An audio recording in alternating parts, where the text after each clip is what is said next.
In der Gesellschaft wird erwartet, dass eine Frau, die schwanger ist, sich hauptsächlich freut, dass sie dem ganzen Ereignis Schwangerschaft, Geburt und der Zeit nachher mit dem Baby eigentlich nur positive Gefühle entgegenbringt. Ich sehe aber doch viele Frauen, die verschiedene Gefühle haben, zum Teil unsicher sind, zum Teil Überforderungsgefühle haben, zum Teil auch Ängste entwickeln und zu diesen Gefühlen aber häufig nicht gut stehen oder sich nicht getrauen, das irgendjemandem zu sagen, weil sie wissen, das sind nicht die Gefühle, die von der Gesellschaft erwartet werden. Man kann davon ausgehen, dass jede 10. Frau während oder nach der Schwangerschaft eine Depression entwickelt oder sich verstärkt. Ängste in der Schwangerschaft oder nach der Geburt sind häufiger.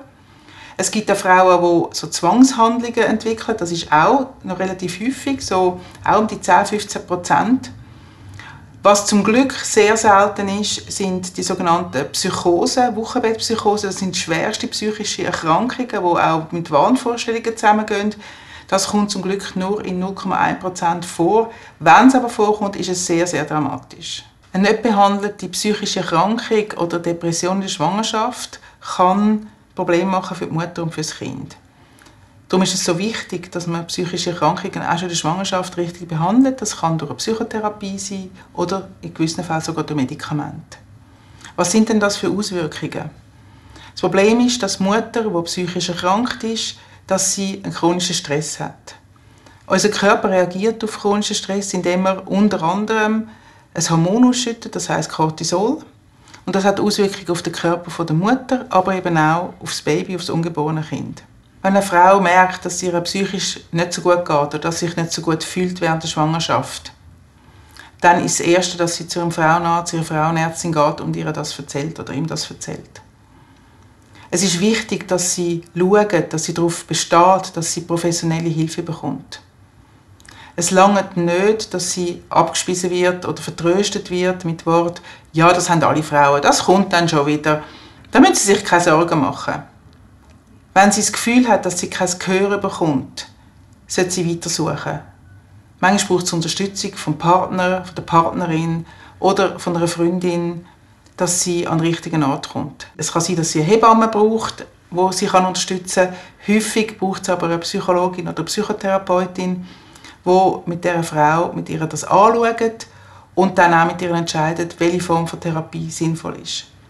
Und manchmal braucht es auch Medikamente, um sie so zu unterstützen, dass ihre Schwangerschaft gut kommt und dass sie sich wieder wohler fühlt und auch wieder Freude bekommt an der Schwangerschaft. Vorher haben wir gehört, dass eine unbehandelte psychische Erkrankung am Baby schaden kann und auch für die Frau kann risikoreich sein. Medikamente können das Risiko sehr stark mindern.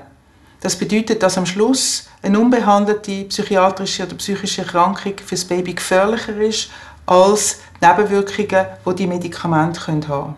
Früher hat man Frauen, die schon psychische Erkrankungen hatten, davon abgeraten, selber Kinder zu haben. Heute ist es zum Glück etwas anderes. Viele Frauen, die psychische Erkrankungen haben, wünschen sich ein Kind. Sie sind auch häufig stabil, sie haben gute Psychotherapien, sie haben zum Teil Medikamente, sie sind in einer stabilen Partnerschaft. Und all das sind sehr gute Voraussetzungen, dass man eben selber eine eigene Familie gründen mit Kind. Ich empfehle den Frauen, bevor sie überhaupt schwanger werden, das Gespräch mit einer spezialisierten Fachstelle oder mit einer spezialisierten Frauenärztin oder einem Frauenarzt zu suchen, dass man schon im Vorfeld, vor allem wenn es um Medikamente geht, das gut besprechen kann. Dazu kommt, dass man dann mit diesen Frauen sehr gut bespricht, was sie für Begleitungen brauchen während der Schwangerschaft, vielleicht sogar auch, was es dann auf die Geburt hin und auf die erste Zeit mit dem Baby bedeutet, ob man da schon Fachleute von Anfang an mit ins Boot holt, ob man sie noch speziell unterstützen will.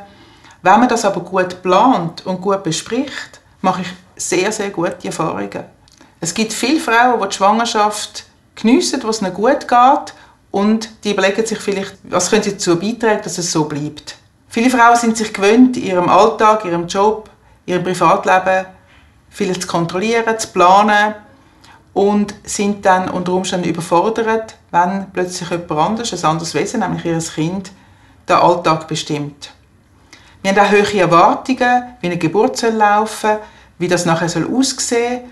Und die Erwartungen können die Frauen überfordern. Und die Überforderung kann dann dazu führen, dass es ihnen eben nachher nicht so gut geht, wie sie sich erhofft haben.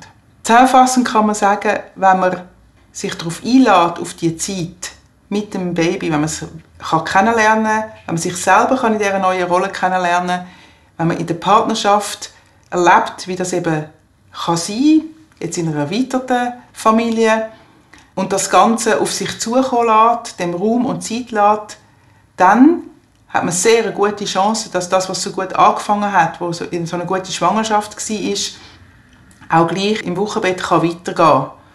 Und dass man diese Zeit miteinander als tolle Zeit und spannende Zeit erleben kann.